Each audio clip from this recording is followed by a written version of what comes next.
I'm going to give you the answer that you don't want to hear, and it's the answer I hate giving, but the truth is, it depends. What's up, guys? My name is Tom Scalisi, and I am a professional freelance content and copywriter. I started this channel because I wanted to share my experience that I've gained over the last few years of working in the media, so we can kind of flatten some of the learning curve and you can maybe learn from some of the things that I've been through. I don't have an ebook or a course or a coaching program to sell. This is literally just me just sharing information. The only thing that I ask is if you get any value, please hit that subscribe button. I would really appreciate it. All right, so let's get into this. You might be wondering how much you should be writing, and I don't necessarily mean how often you should be writing, because I believe that should be every day, but really what I mean is how long should your blog posts be? Two things happen when you write a blog post, like inevitably. You're writing just tons and tons of information, the blog post is getting very long and the word count is getting very high, and you're wondering when the hell it's going to end. On the other end, you could be exhausting all the information that you have, all the research that you've done. You've even covered everything that your competitors have covered with even some personalized stuff in there. And it just seems like you're never going to reach the word count that your client is requesting. In both situations, you start to question the quality of your blog post and if you even have a chance to rank on Google. So how long is the perfect blog post? Well, let's find out. I'm going to give you the answer that you don't want to hear, and it's the answer I hate giving, but the truth is, it depends. I know that answer sucks, but it depends on several factors, and in this video, we're going to go through what those factors are, and I'll even name some of the types of articles and kind of what their word length should be from my experience. All right, so the first factor that you have to consider when you're writing a blog post is how long your competitor articles are for that same topic or keyword. So if you were to go to Google and you were to search for your keyword term, whatever the top, say, 10 articles are, those are your main competition. Those are the articles you want to rank alongside. And you have to kind of figure out how long those blog posts are, because whatever they're doing is obviously the magic sauce, because Google gave them one of the top 10 spots. So your article should kind of match their word count. Well, the question is, how do you figure out what their word count is? Well, there's two ways that I think you can do it. The two easiest ways. I'm sure there's some type of developer code you could get into and figure it out. I don't know any of that stuff, and that's beyond me. But here are the two ways that you can do it. The first way you can do it is you can open up the article, you can select all of the text and copy it, and then paste it into a Google Doc. And then you can use the word count tool in that Google Doc to figure out what the word length is. I think the short key is Control-Shift-C. I think that brings you to word count. Now, when you do this, you have to make sure you remove anything that has to do with captions for pictures, or if there's any text from some ads or anything like that, make sure you take that stuff out of there, because that's not the blog post and Google knows it. So once you get all that stuff out of there, you get your word count. There's another way to do it that's much faster and much easier, because the first way, you've got to do it with every single article in your top 10. So you could be copying and pasting 10 times, but this option is a lot easier and much faster. This option is to use the SERP tool analyzer in Surfer SEO. And there are other tools that have this, so it's not like this is the only one.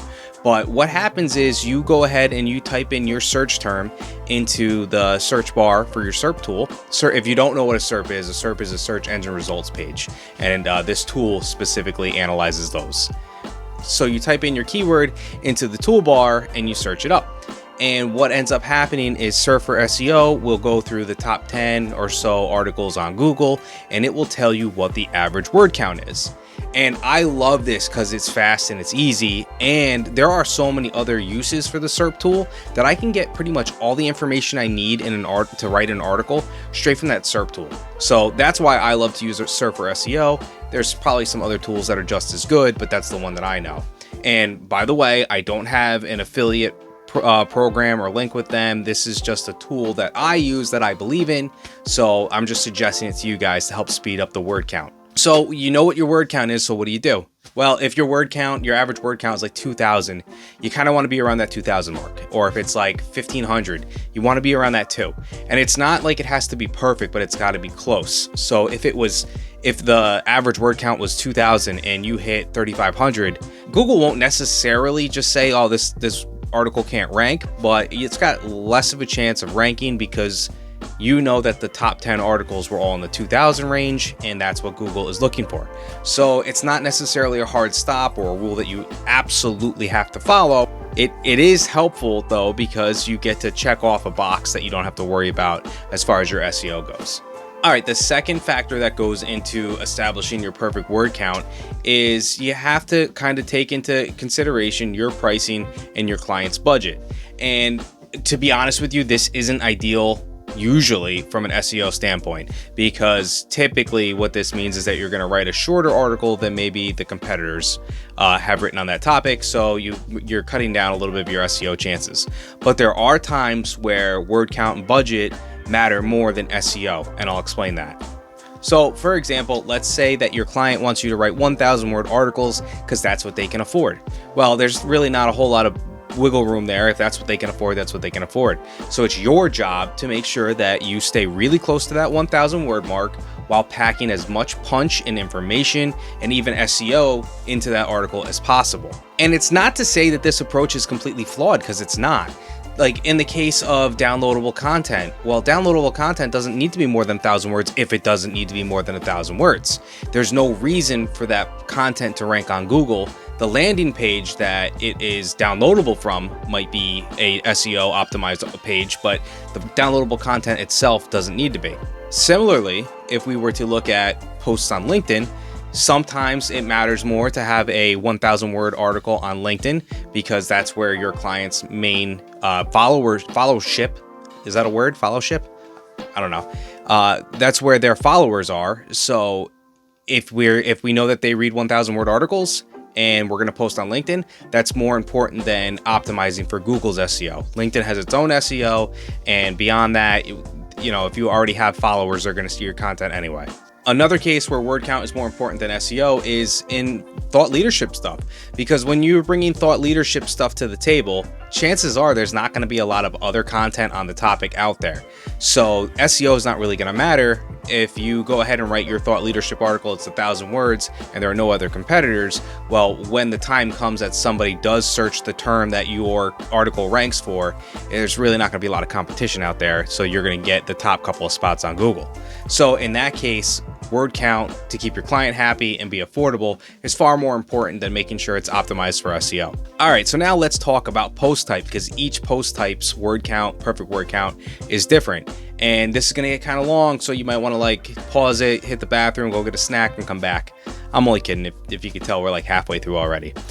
So here we go. Let's get into the different word counts, ideal word counts per article type. All right, pillar posts. Pillar posts are typically more than 3,000 words. And the reason why is because pillar posts are meant to be exhaustive. These are articles where you're basically explaining every aspect of a topic, but at the most surface level possible. So you're basically breezing over all of the important aspects of a topic. And the reason why is because you're going to write support content for it later. This is just your anchor page that you want to get on the first page of Google. And this is a content marketing strategy. Now, the reason why these are going to be so long is because you're going to cover a lot of different topics.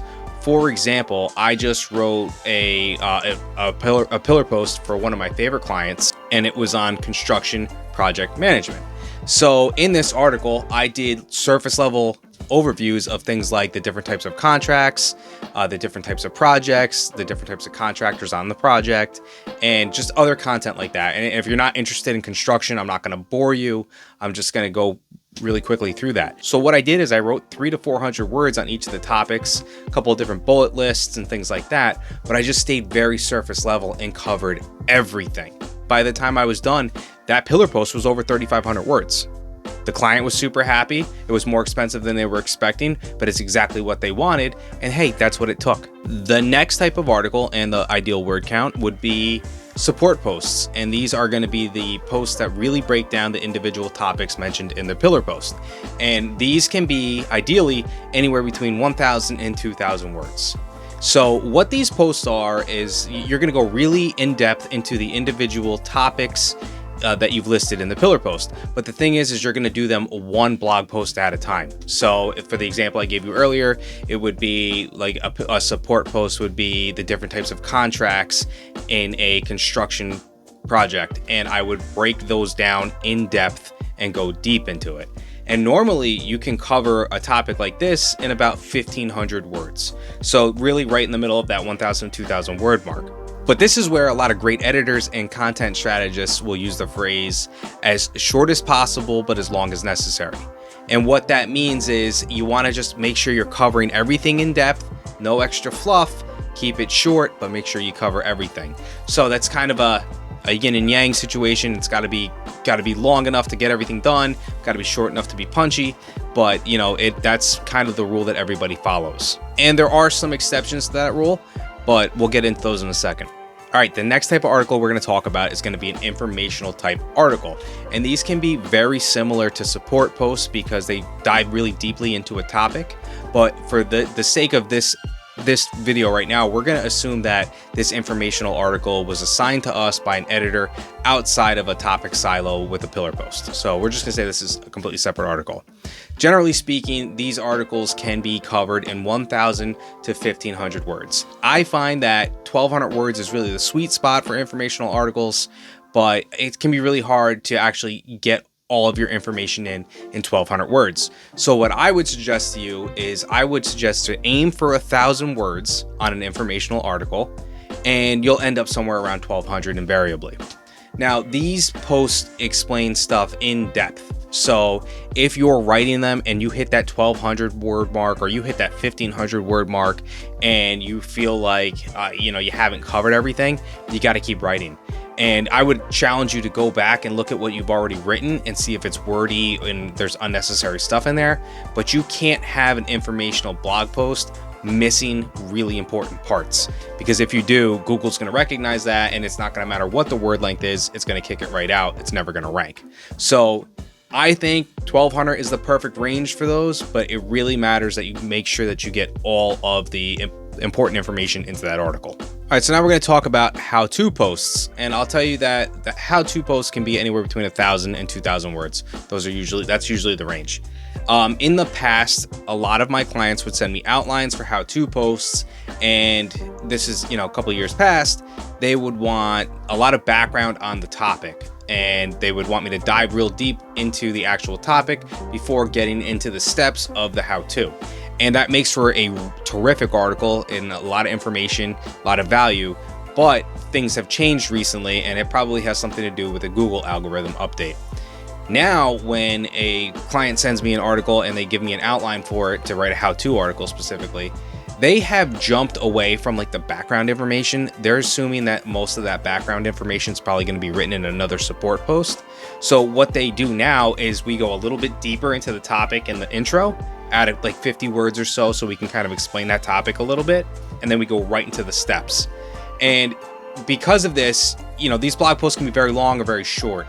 And I think that for me, like the range for the articles that I write is usually around 1,200 words. However, if you were to write an article, maybe about something more complex, like, I don't know, I'm going to building a computer. I don't even know what that looks like. But if you were building a computer, more than likely that how-to is going to be longer. So it really depends on the steps and the topic that you're diving into. All I can say is that how-to posts are shorter than they used to be because we're removing a lot of the background information and putting that in a completely different support post. So that's how how-to articles have shaped up recently. So, I'm good with like the 1,200 word, 1,500 word mark, but who knows? It really depends on the topic. Roundups. All right, roundups are like the Mac Daddy of blog posts. They are 3,500, 4,500 words, could be over 5,000 words. If you don't know what a roundup is it's a super popular article format where a writer takes like 10 or 15 different products or services, compares them and ranks them based on like their strengths, gives them names like best overall, best budget, best ABC, best XYZ. Okay, so that's what a roundup is, and they are super lucrative. So a lot of media outlets love writing them because they include affiliate links in there. And if somebody was to click on the affiliate link and buy the product or service using that link, they make money, which is another reason why there's 10 or 15 products in each of these roundups. So why are they so long? They're long because number one, we're including like 10 products. Sometimes it's low, like 5 or 6. But a lot of the time it can be up to 10 products, sometimes 15, depending on the outlet. I have not seen a lot of SEO success for articles that have 15 products or services. 10 seems to be the sweet spot. But the reality is that the word count it's long because we're going to do background information on the product. We're going to explain if we've done any hands-on testing on these products, and we're going to go into depth on each of the individual products for at least 200 words. So if we've got 10 products and we're going 200 words on each of them, you got 2,000 words right then and there, and you haven't done any of the background information, the intro, any of the testing stuff, or any of the FAQs. So it's really easy to see how those types of posts just get bananas long, but it's necessary. And like I said, they're super lucrative, so media outlets really love to write them. Reviews. What is the perfect word length for a review? Well, it really, I hate saying this, but it depends. So you could be anywhere from like 700 words to 2,500 words on a single product review. And it's because we don't really have to do nearly as much background information on it. It's mostly usually the writer explaining how they've used the product, what they think of it, and where you can get it. So clearly that's a lot shorter than a roundup post. But here's what I'm gonna say about reviews. Realistically, not everything needs to be friggin' reviewed. I know that in the beginning, you're trying to fill out your portfolio as much as possible. So you might be reviewing products around your house or on your desk, but just because you have a wireless HP mouse on your desk doesn't mean you need to review it.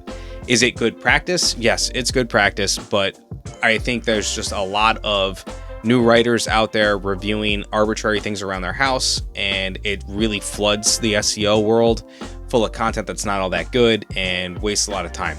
So I would say be a little bit more selective about what you're reviewing, and when you're reviewing, keep it as short as you can. I mean, 700 words is a little too short, but I've written posts in that range.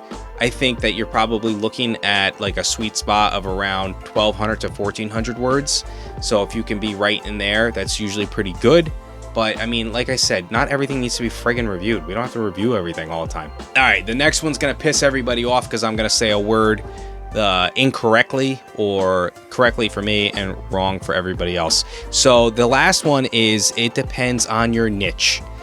And I know that's, not the way I'm supposed to say it, but whatever. It depends on your niche. And let's face it, some niches are wordier than others. So if you were to write, and I'm going to pick on engineers here. If you were to write articles to engineers, chances are those articles are going to be very long. Engineers use a lot of words. They like to dig into really complex topics, and they want to know everything they can about a topic. So those are going to be super in-depth articles, a lot of words, very wordy.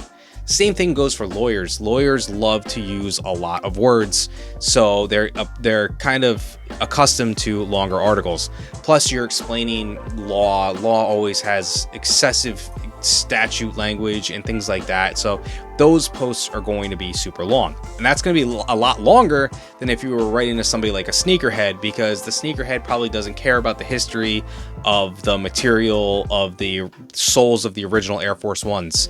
I mean, they might, I don't know, I'm not a sneakerhead, but you get my point. There are topics that are wordier, engineering, law, and topics that, you really just want to get right to the point. Now, one of the target audiences that I write to all the time is general contractors, and general contractors don't have a lot of time to read articles. So I have to write things quick and punchy and get as much information in as possible and keep that article short if I'm going to keep their attention span. That's just how it is. So you have on one end of it, you've got, engineers and lawyers, and on the other end, you've got general contractors and people who are very busy and really can't spend a lot of time reading a bunch of bullshit words. They just want to get right to the punch. So like I said, it really depends on your niche, but your niche doesn't give you a definitive answer on the perfect word length. What it does is it tells you, all right, are my articles going to be longer because they're to engineers and lawyers, or are they going to be shorter because they're to general contractors and sneakerheads? I mean, those are just my examples, but it really tells you I'm going to write long articles, I'm going to write short articles, because an informational post for an engineer is going to be a lot longer than an informational post for a general contractor. So it just tells you which end of the range you're going to be on. It doesn't give you a definitive word count. So that's the gist of that. It really does matter what niche you work in. If you need help figuring out the most profitable niche for you, check out this video here, and I will catch you guys on the next one.